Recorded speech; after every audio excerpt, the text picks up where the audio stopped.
Greetings and salutations, everyone. Welcome back to Borderlands 2. I just had the worst time of my life. Yeah, that's what just happened. I was recording this episode and my electric went out. So, fine. I tried seeing if I could restore the video file, but the first method I found wanted me to download the program, which I did. Program didn't do shit. So, thanks internet. The second method I tried was an online video repairer, and it did technically repair the file, but it was only going to be downloaded a minute of the video, which would have been the intro. It wanted me to pay $17 for the rest of it. I'm not paying for my video to be fixed because someone did pay for electric. Jeez. But previously, we obtained the Pimpernel and the Sandhawk after making Captain Blaze's lost compass. In this episode, we're going to show what the weapons are like, but before that, there's something I need to show. I'm going to go to warm water. I was mid-rant about something when we lost the entire thing, so I'm even more mad. We want to buy any rocket launcher, it doesn't matter. Now we did do some side quests, unfortunately we're not going to be able to get them back. And you see I'm doing catch and also tetanus. I got 2 parts, was on my way to the firm when the electric went out. So what we did was we did a mission called Fast and the Speed of Love, which we unlocked. Which I can't really show. Andrew, you can scroll down, I think we can do it. Do we have it?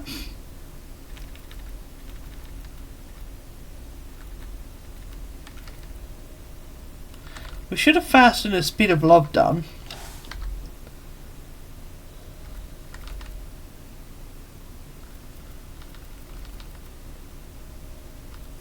What?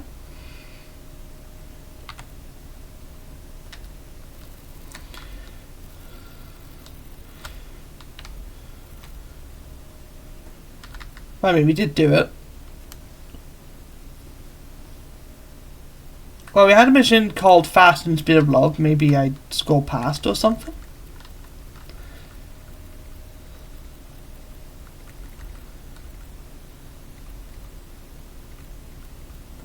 Which, Fast and Speed of Love, there it is. Fast and Speed of Love, Natalie, Shay's flirtatious female alter ego once she completed a timed race out of one. Basically, it was Shade personality. He wanted us to drive basically in a big circle around here. He wanted us to start from here and go along this way basically and go all the way around and eventually stopping back here. We've done it. It's not exactly an entertainment mission, so I'm not too mad about losing that. But you know, it was there and had to showcase that one is done. But because the electric went out, I don't have any footage of it. I could play another character, but I had one for the entire DLC, so I'm not going to. It doesn't give you anything regardless. In fact, none of these quests do. Like right now, we could actually run for the rest of the DLC and not care about any of the loot to be a game. But we're still going to do Fast and the Speed of Love. Well, not Fast and Speed of Love. Catch Fire and also Tetanus. So, there was a part about here-ish. It was right about here do you get a part. And there was a part over here as well. There were 2 parts to get for Scooter. I don't have a way of showing them because, again, electric went out. So all we have to do is just grab these next 3 parts. But what I want to show mostly is equipping this rocket launcher. So, this is the reason I want to get started out of the way first. If you're going to circle a rocket launcher in your right hand with the Pimpernel. Yeah, do you see that? The Pimpernel is firing explosive damage. This is peak Salvador. This is combined explosive damage with a corrosive weapon. This is the pimp launcher, I'm going to call it. There's another term for it. But it spoils a weapon you can get in this DLC later on. And when I say later on, I mean like post Let's Play. But that is how you get Salvador to the most amount of damage possible to where he can kill anything. I did show this in the other recording, but I need to get this point across. I am not going to be using that setup. In fact,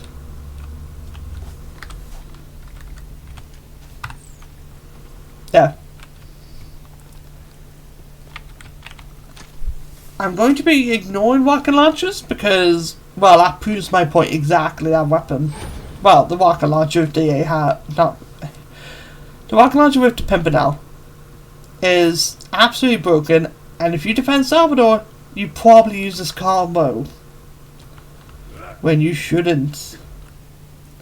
It's absolutely broken, and the thing is that also takes the base damage of your rocket launcher, so each spell is supposed to do the rocket launcher's damage with the Pimpernel.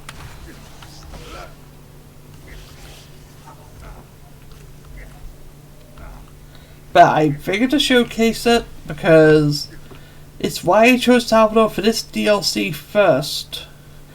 I was going to play another Ball Hunter, believe it or not. But I said, let's get a bad character out the way. Well, I'm not saying Salvador's a bad character. I'm just saying he's a glitch. And it's fine to use glitches in games as long as you don't fail. As long as you'll make that your entire playstyle. Am I recording? I am recording. But yeah. I chose Salvador so I could shut it off without having to do it at the end game because it is incredibly broken. And I don't intend to use it. But it's how most Salvador players will end up killing any boss in the game. Thinking of other ways of killing bosses, but they will usually go with a pimp launcher combo.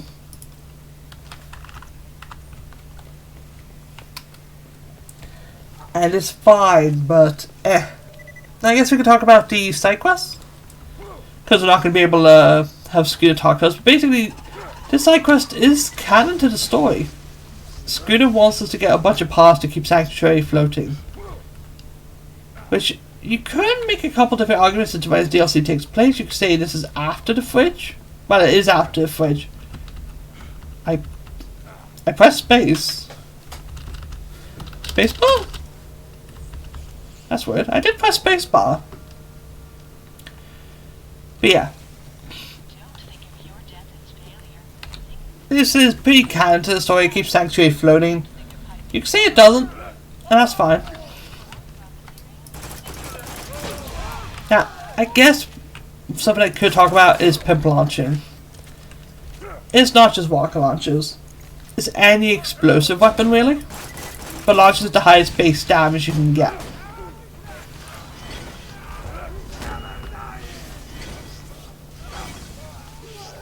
Excuse me? He just dragged me back. Yeah.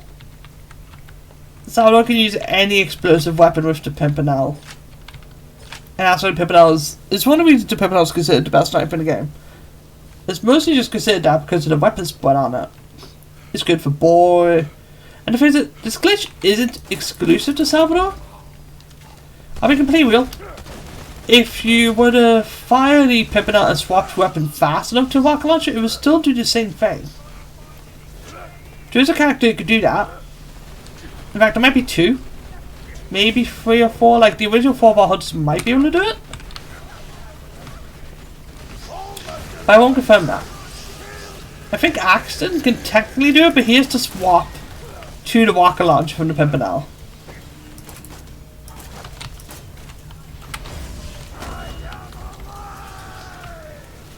But Salvador, he can just equip 2 weapons and boom.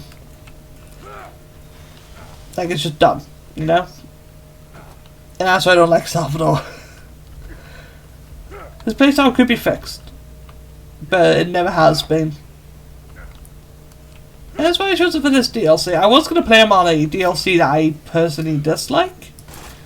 It's a DLC most people dislike, to be fair. I just don't like it because of how boring the DLC is. But I decided, you know what? Balance out to good with a little bit of bad.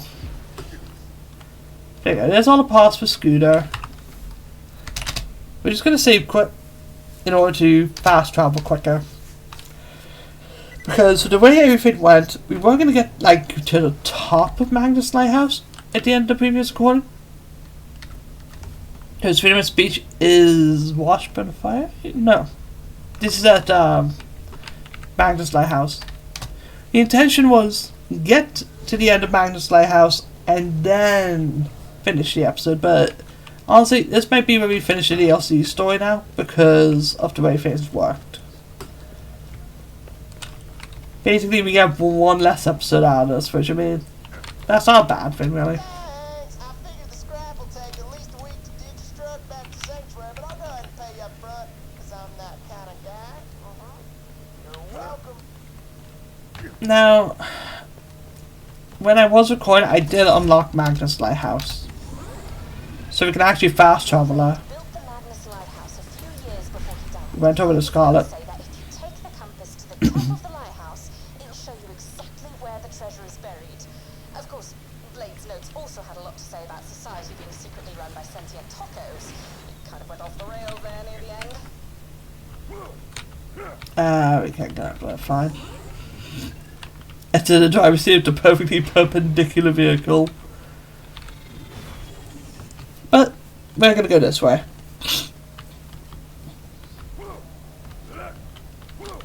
Yeah, in order to get to Magnus' house initially, you have to go this way. So I'm just gonna show traveling there normally, because fame. We technically already did. And you do want to go up the ladder. We'll wholly admit that. Because there will be a gate that is closed over here. You will need to flick the lever in order to open the gate. These would have been blocking away. So that's how you get to Magnus Lighthouse to begin with. Now, for this DLC, I guess I could talk about something. I was going to do this DLC as Axton, initially. But I was convinced otherwise. Like, part of me was thinking I should go with Salvador, balance out a little bit of the good with the bad.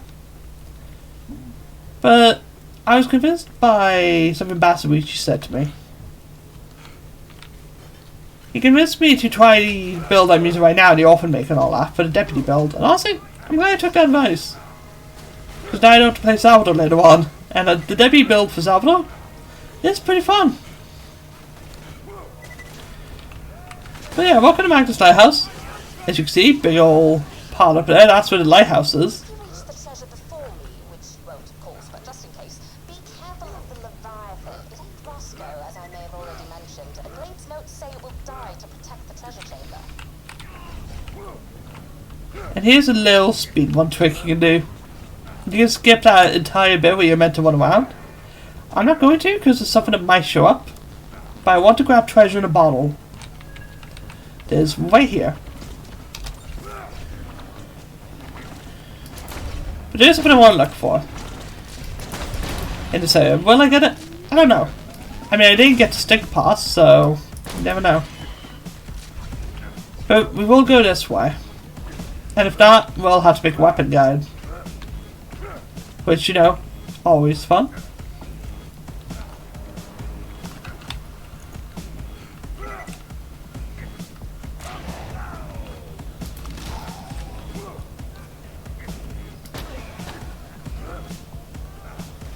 But there is also a side quest over here for Sensibot. Freedom of speech.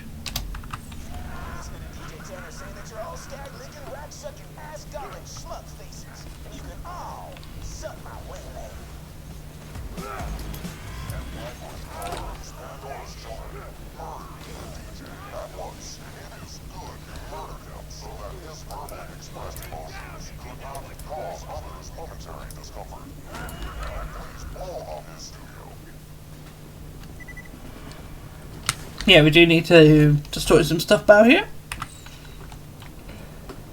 But yeah, DJ10 is dead. He was just a little tiny guy. He doesn't drop anything unique, so no reason to cover him. There we go. That should be that done.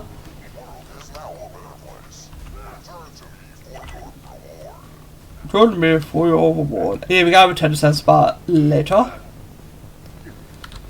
Let me just find a message in a bottle. We're not going to wait bad luck to be late. We are going our way regardless. Now you may notice on the map, there's a little part that isn't discovered yet. The reason for that is quite simple. There is a secret room, which I'll have to cover once we kill all these guys.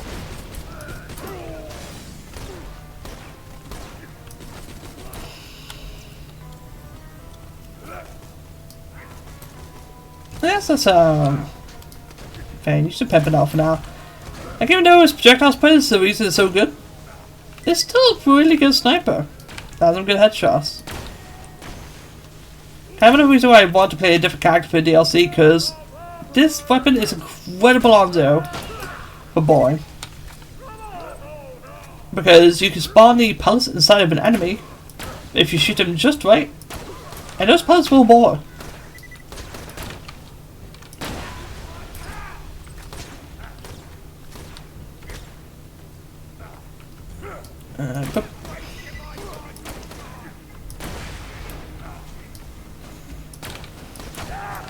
There you go. Yeah, there is a secret room. In order to get to it, a grenade or walker jump is necessary.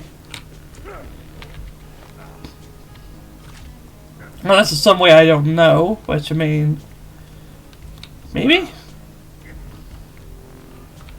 Okay, you can do that. You can jump here, go up here, and this is a secret room. If you are ever missing a secret room for a achievement where you have to discover all the named locations in the Captain Scarlet DLC, this is probably the one you're missing. It's an annoying one to get, that's for sure, because you may think it's all the way up top when it's not. But it's a nice little treasure room. Can't argue it.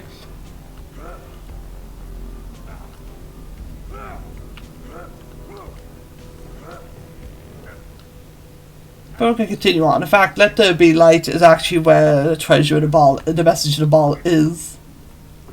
It's just fine. But I'm not going to keep an eye out for something else.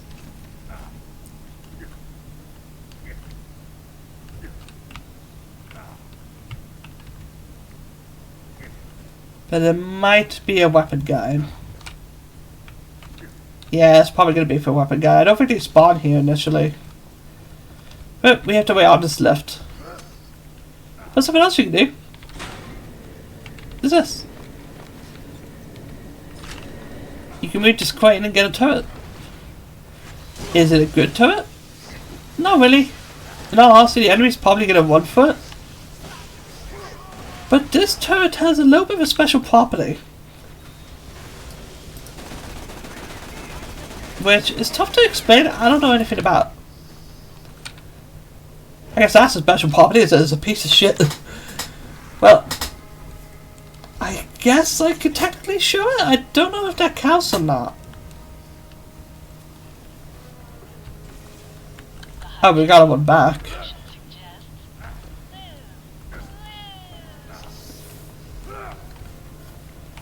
Hurry to the top of the lighthouse. The Leviathan knows how close we are to finding the treasure. Oh. Sounds rather miffed. Pretty awesome, right? You guys doing the quest, I mean, like, I guess the lift doesn't take that long.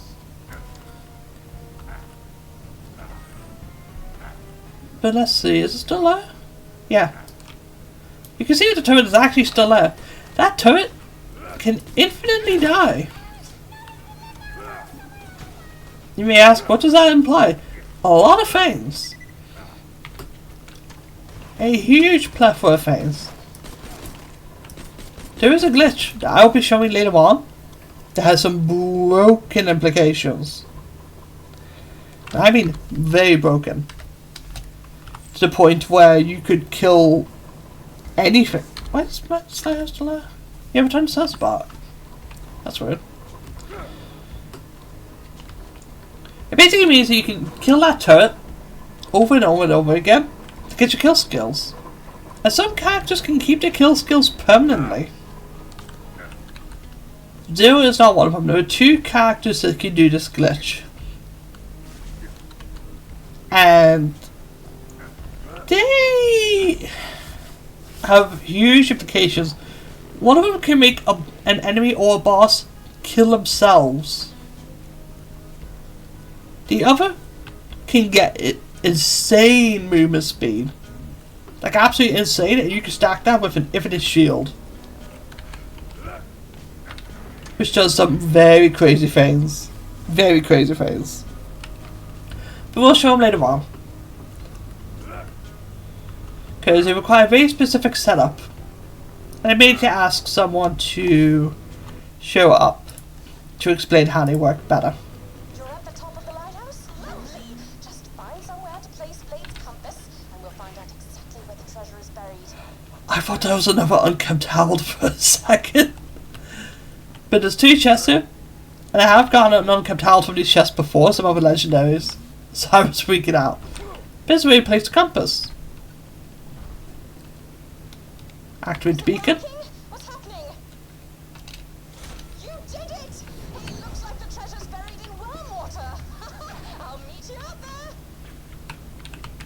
there. And next, we want to do message in a bottle. As from this lighthouse, you should be able to see the X right down there. You want to make sure you do the perfect one jump. My friend, and don't worry, I still need your help to get past whatever traps there might be in the treasure chamber. I will not betray you until we find the treasure room. Is the final Captain Blade treasure. I'm hiding the blasted treasure. It got my entire crew killed. But if you want to die looking for it, have fun. This is Captain Blade, signing off for good. Yes, Captain Blade's final echo.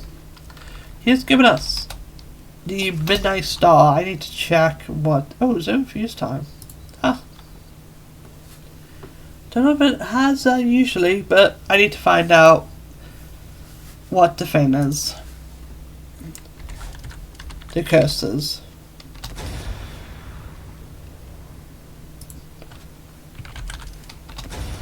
Want to start? No. Captain Blade? No. Grenades.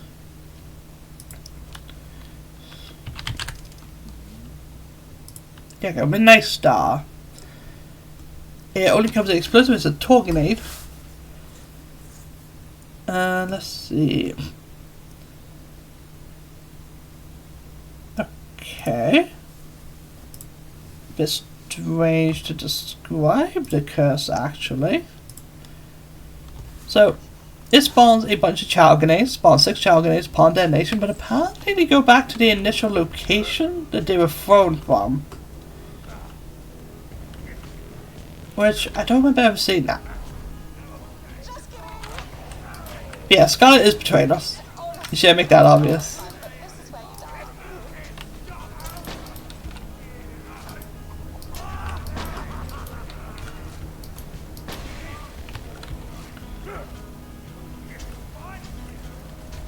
We need to look for Scarlet's crew. So here you go, we'll check that out. Okay, they do go towards you. They spawn child grenades, and those child grenades do come towards you. That's the only bad thing about the curse. Oh god! Okay, I didn't realize it was that crazy.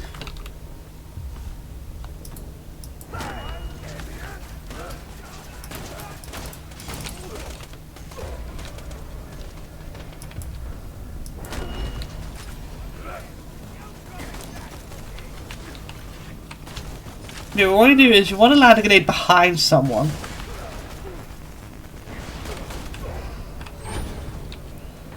This Lieutenant Hoffman, we gotta kill him real quick.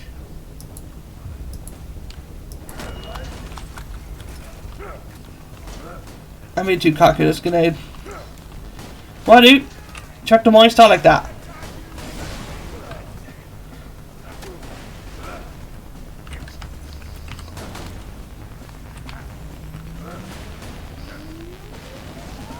Yeah, unfortunately, not a fantastic grenade. Oh, I'm dead. Yeah, I'm absolutely dead. But it's a good thing you took the fast travel. Yeah, it's not exactly an amazing grenade. If you were using on spider ants, it'd be fine if they were leaping towards you, but it's very likely to take you down.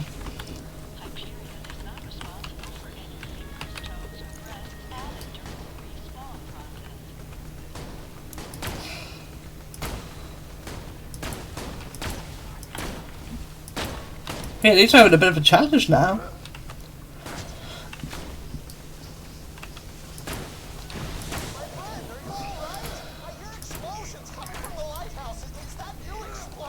No, just a midnight star.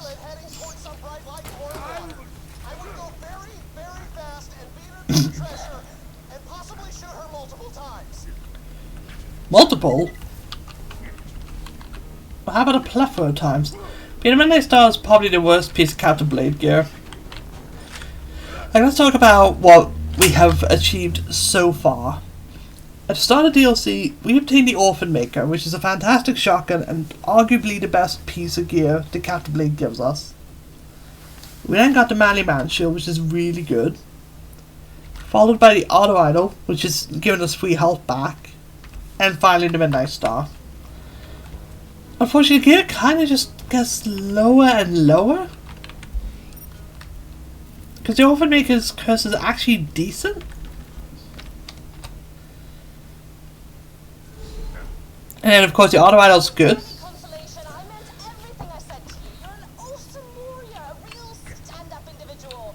But my men and I just reached the spot pointed out by the lighthouse, so this is where I say...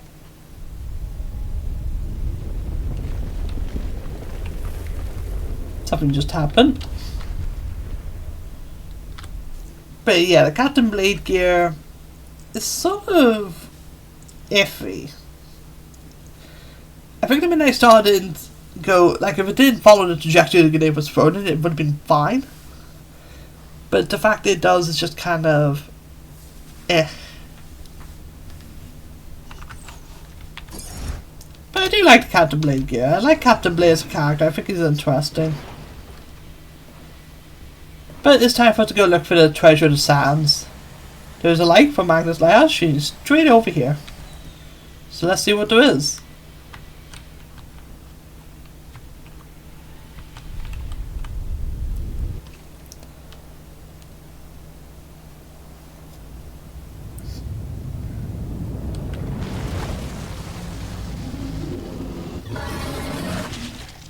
And we just got it. Game over. Yeah, we just got ate by a giant sandworm. Now in the Leviathan's lair. But let's what's down here. So the bad news is the Leviathan swallowed us. The good news is it's taking us to the treasure room. But the best news is, do you remember my pet Roscoe? I found him! Roscoe! He's alive! Yeah, we're fighting a whack hive for the first time since Borderlands 1. And it's the only one. So take your time enjoying the fight. And it's over. Roscoe! What a shame. Well, discretion's the better part of running away. Till we meet again, Vault Hunter. Oh, damn, I dropped my pistol. Do me a favor and don't grab it, would you? Because that would be stealing. Stealing is wrong. I'm gonna take it. That's my gun now.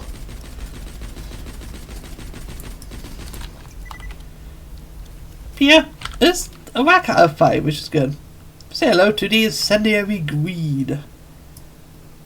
The first Fire Jacobs pistol introduced in this game. So yeah, there's another reason why this DLC is so good. You can start off getting a corrosive Jacobs rifle, and then at the end of it, you get a Fire Jacobs pistol. It's really good. I don't think it has... No, it doesn't have a curse on it. It's just to be fire as fast as you can pull the trigger. I don't even know what Scarlet said there. Actually, you know what? I want to search with special effect and see. That. Thief. Oh, sorry, greed. Aiming the greed will not reduce your movement speed. I don't know why I closed Loot Lemon now. Hey, when you normally aim down sight, do you lose movement speed? Like right now, you can see I'm moving really slow. Swap to the greed. It's just like we're walking. Is it a good effect? Eh. Like it's alright. But we're gonna go over here.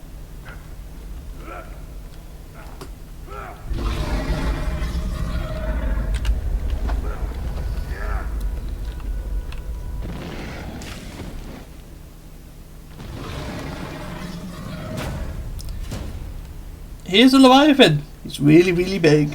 What you want to do? Shoot all the spots on him.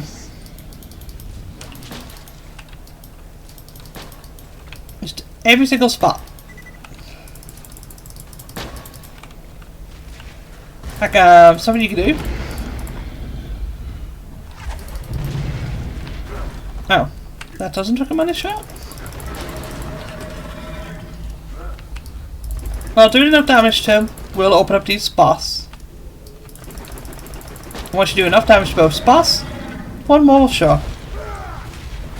Oh, that's why I still have this. Just watch out for the sandworms in this fight.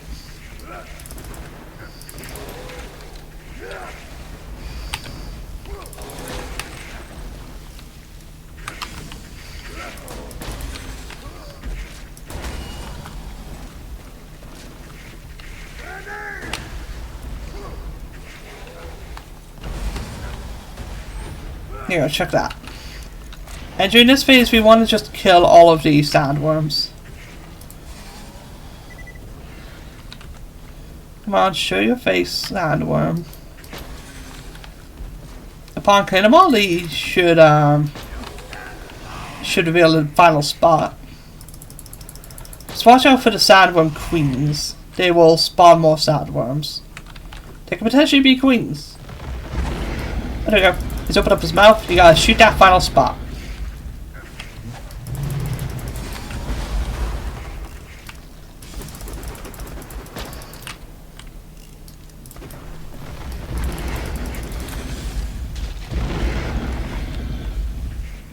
I believe it's after he fires the spot. Yeah, he'll show his fangs. He'll show the spot. There we go.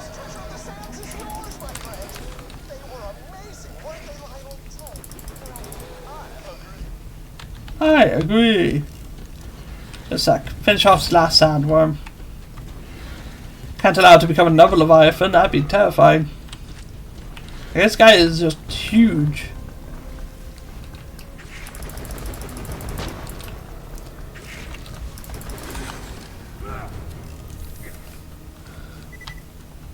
There we go.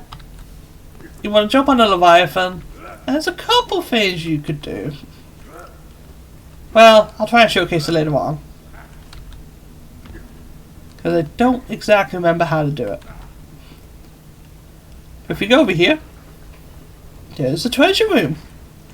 It's a big old Borderlands 1 vault. So ends the story of how the Vault Hunters defeated the treacherous Captain Scarlet and slew the Leviathan. And as the sun set on Pandora, the Vault Hunters realized that while they found Captain Blade's lost armory, the true treasure of the sands had been inside them all along. The end. How was that? We did skip a bunch of dialogue there. Well, I did. I'm going to be real. Marcus is supposed to add on to that. But Marcus will say that the little child told the story better this time. But welcome to, well, a General Knox style loot room. Like General Knox's vault, you can loot this multiple times. 2 secret chests, one that I just shown there, and one on the other side, I believe. just don't exactly remember, and I don't really want to risk it. What you want to do is get to the top of this pyramid. There's a lot more loot up top. So just get decent in parkour. Or use a good old grenade jump. I won't blame you. This could be an annoying place to traverse. So if you know how to grenade jump or walk a jump, well, do it. This place can have a lot of good loot. And we might get some really good loot.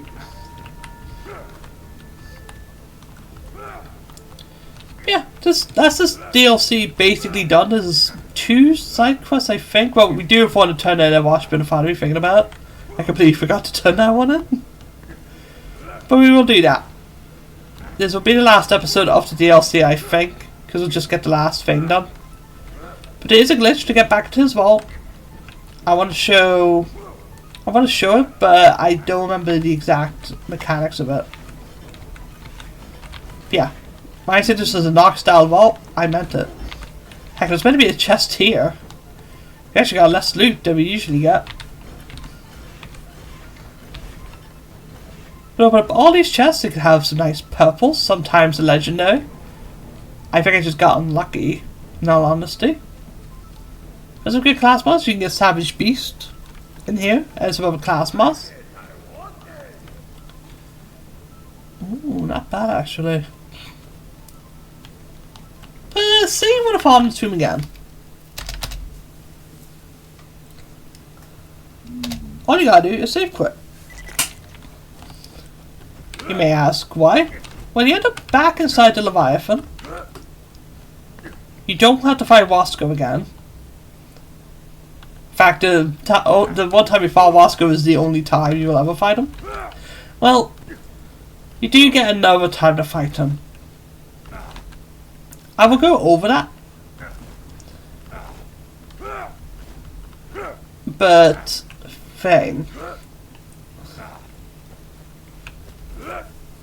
Like, I will go over how to fight Wasco again. But the only thing he drops is the greed. Ah, that's slow.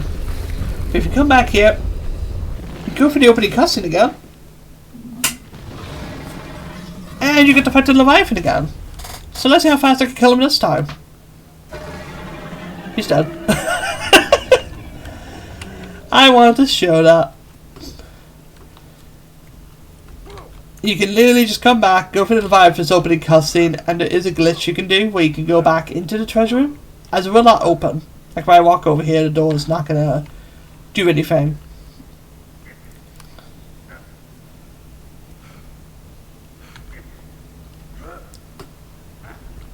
So yeah. But there is a glitch to get back over the door. I don't remember exactly how to. You have to do something to get on top of the Leviathan. That's all I remember. But if you know the glitch, you can go back into the treasure room as many times as you want without having to fight anything. And it's a really good legendary farm. Or you can use it to farm for whatever you want. Let's see.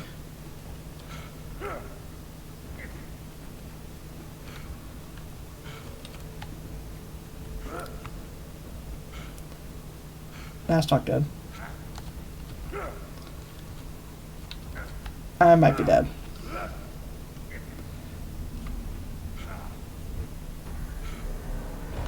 There you go. Yeah, there is a way to glitch back into the room.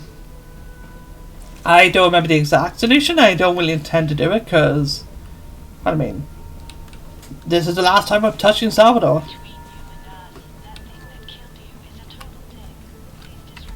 If any killed just a total dick. Actually, this might lead back to the treasure room. Let me see. Does it? No, it does not. Actually, yeah, this leads back to the Leviathan's arena. Actually, no, wait. Oh, yeah, no. No, it doesn't. Yeah, I don't remember the exact glitch, to be honest. I'm not going to sit here and say I do.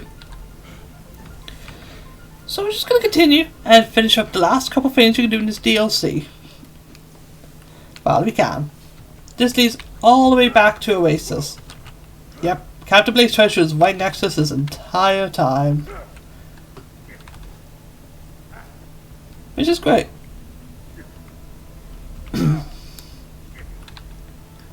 We'll turn this quest with Shape.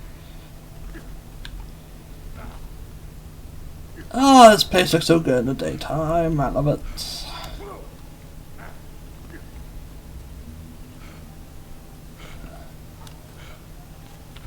But turn this quest in. You get a not so jolly Roger. And a new quest, Hyperiously Invincible. It's level 50 if you saw. Much work for you today, my friend. Wait, it's level 30. Wait, is this possible? No. I enjoy spending this quality time with you. That can't be right. I might have to keep to Salvador. But if you go over here, you get Treasure of the Sands. I will explain what that quest is instead of doing it. It's basically doing the entire story quest again. You go to back to the lighthouse, insert the compass pieces, and you go back to the Leviathan's Lair, where you can once again kill Roscoe, get yourself another greed if you want it, and unlock the treasure room. So I recommend you get the treasure room unlocked for the glitch. I might actually I'll put a clip of me doing the glitch at the end of this video. But for now we're going to turn this quest. And I might have to check the Hyperiously Invincible quest. It should be level 30. I'm going to say that right now. That should be level 50. And that's concerning. But we'll return to sense about.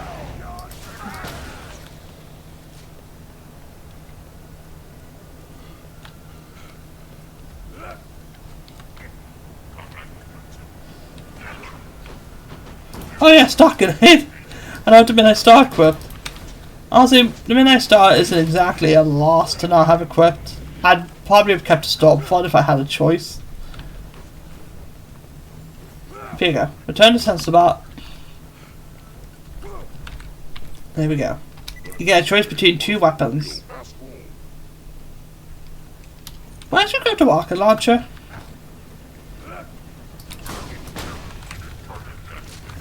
I'm curious now. How long is the recording session? It's 42 minutes. No, I will not show that. We're gonna go to Wormwise just to be sure there's no quest to turn on. But yeah, that's the DLC done. Very fun DLC.